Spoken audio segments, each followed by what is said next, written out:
खबरों की दुनिया और मैं हूं आपके साथ पाखी शर्मा। आइए नजर डालें इस वक्त की 20 बड़ी खबरों पर। एल्गार परिषद नक्सली संबंध मामले में आरोपित गौतम नवलखा की जमानत याचिका पर सुप्रीम कोर्ट आज सुनवाई करेगा।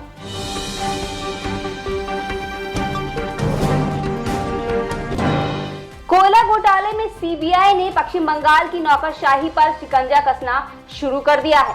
सीबीआई ने एक पुलिस कमिश्नर और एक पूर्व जिला मजिस्ट्रेट को पूछताछ के लिए नोटिस जारी किया है।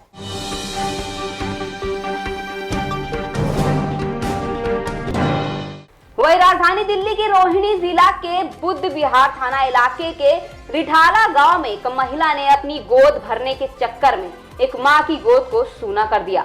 दरअसल तांत्रिक क्रिया के चक्कर में आकर महिला ने 3 साल के एक बच्चे की बलि दे डाली।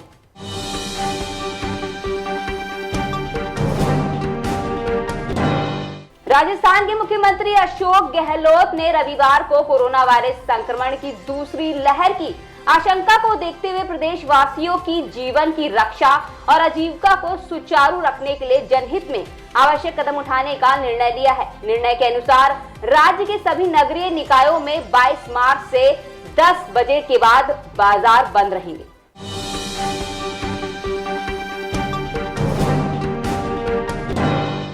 वहीं देश में कोरोना की रफ्तार पर लगाम लगती नजर नहीं आ रही है। पिछले कुछ दिनों से लगातार नए संक्रमणों का ग्राफ ऊपर की तरफ चढ़ रहा है।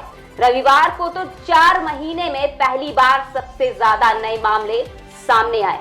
3 महीने बाद एक दिन में सबसे ज्यादा मौतें भी हुई।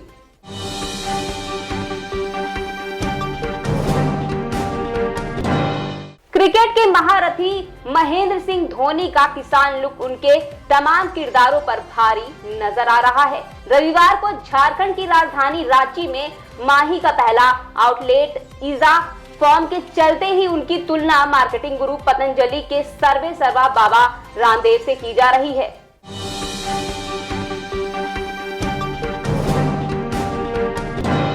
बंगाल में विधानसभा चुनाव के लिए भाजपा ने अपना घोषणा पत्र जारी कर दिया है। पार्टी ने इसे सोनार बंगला संकल्प पत्र कहा है। सरकारी नौकरी में महिलाओं को 33% आरक्षण, मछुआरों को हर साल 6,000 रुपए, केजी से पीजी तक लड़कियों की पढ़ाई फ्री कराने और उत्तर बंगाल जंगल महल और सुंदरवन में 3 नए एम्स खोलने की बात कही गई है।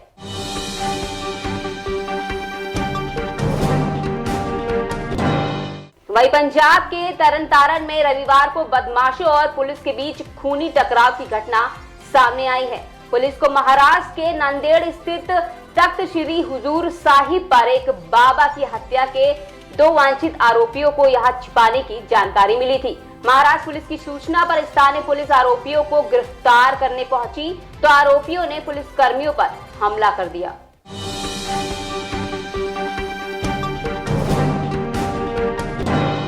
वही दिल्ली में चल रहे आईएसएसएफ शूटिंग वर्ल्ड कप के तीसरे दिन भारत ने 10 मीटर एयर पिस्टल मेंस और विमेंस दोनों टीम इवेंट में गोल्ड मेडल अपने नाम किया।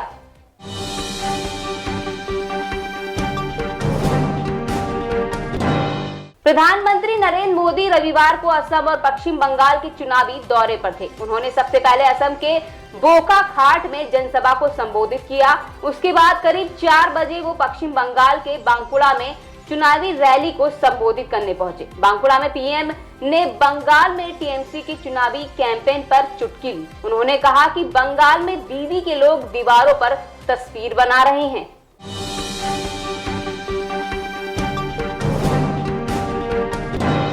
आरबीआई ने सभी बैंकों को 30 सितंबर तक अपने सभी ब्रांच में चेक ट्रांजैक्शन सिस्टम को लागू करने को कहा है। चेक ट्रांजैक्शन सिस्टम चेक को क्लियर करने की एक प्रक्रिया है। इस सिस्टम के लागू होने के बाद चेक क्लियरेंस में तेजी आएगी।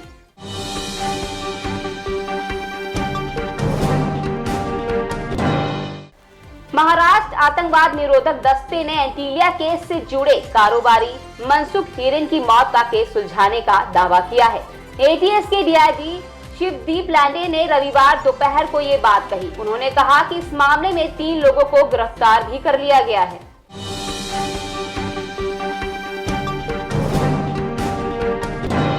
वही रोड सेफ्टी वर्ल्ड सीरीज के फाइनल मुकाबले में इंडिया लीजेंड्स ने श्रीलंका लीजेंड्स को 14 रनों से हरा दिया। श्रीलंका लीजेंड्स को हराने के साथ ही इंडिया लीजेंड्स ने खिताब अपने नाम कर लिया।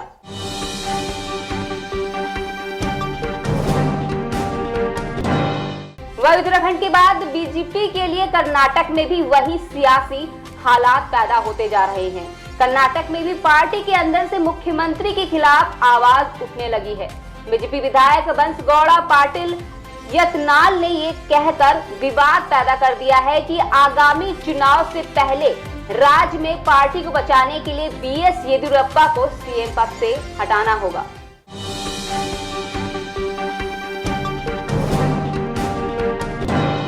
यूपी पुलिस में एक बार फिर बड़ा फेरबदल किया गया है। 10 एडिशनल एसपी अधिकारियों का तबादला कर दिया गया है। इससे पहले एक सप्ताह उत्तर प्रदेश के गौतम बुद्ध नगर पुलिस कमिश्नरेट में 8 एसएचओ के तबादले कर दिए गए थे।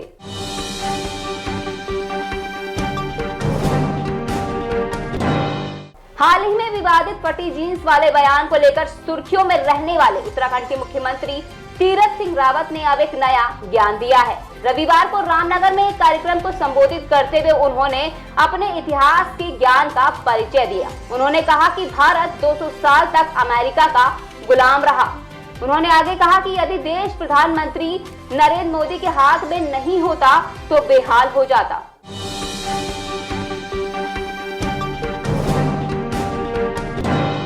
वहीं 31 मार्च तक 70,000 आयुष्मान भारत स्वास्थ्य और वेलनेस सेंटरों के संचालन करने के लक्ष्य के साथ ही भारत ने प्राथमिक स्वास्थ्य सुविधा पहुंचाने की दिशा में अहम पड़ाव हासिल कर लिया है। स्वास्थ्य मंत्रालय ने बताया कि अभी तक 41,035 करोड़ लोग इन सेंटरों तक पहुंच चुके हैं।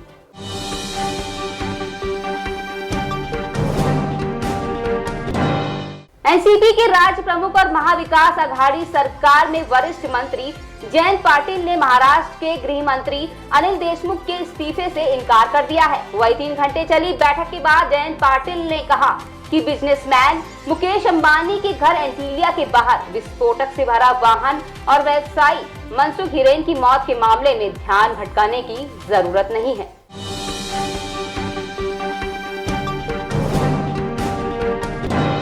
पश्चिम बंगाल में विधानसभा चुनाव नजदीक आते ही हिंसा की घटनाएं भी तेज हो चली हैं। इसी कड़ी में झारग्राम में एक टीएमसी कार्यकर्ता की हत्या का मामला सामने आया है। हंगामे की आशंका को देखते हुए झारग्राम अस्पताल के पास बड़ी संख्या में पुलिस बल को तैनात कर दिया गया है।